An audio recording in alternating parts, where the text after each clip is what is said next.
Makalihis ang 8 bulan na pagtatago sa lay, naaresto na kan otoridad ang provincial most wanted person kan Masbate sa pigkasar na manhunt Charlie Operation kan kapulisan kay ning Oktubre 8. Binisto ang akusado na sarong 59 anyos na lalaki kan Barangay Buenasuerte, POV Corpus, Masbate. Naaresto siya sa kusog kan mandamiento de aresto na pigpaluwas ni Honorable Acting Presiding Judge Teofilo Tambago kan Regional Trial Court Branch 49 Kataingan, Masbate para sa kasong statutory rape. Kaso niya was filed last February 16, 2024. So mabilis na ngayon ma'am yung court natin.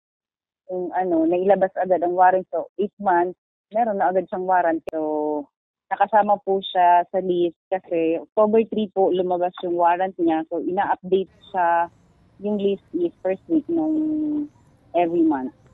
Sa presente, nasa kustudiya pa kan POV Corpus Municipal Police Station ang suspect asin nakatalaan na i-turnover sa BJMP Kataingan sa aga Oktubre 16. Mga most wanted na kasali dyan is yung mga no bail. Kaya ng rape, murder, yun yung priority na ilagay namin sa most wanted.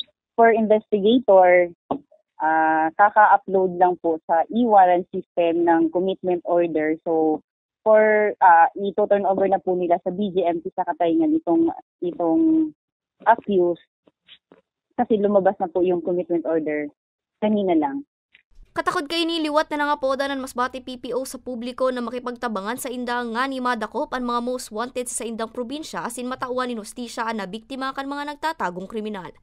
Para sa mga baretang Tatak Bicol, Angeline Dagta.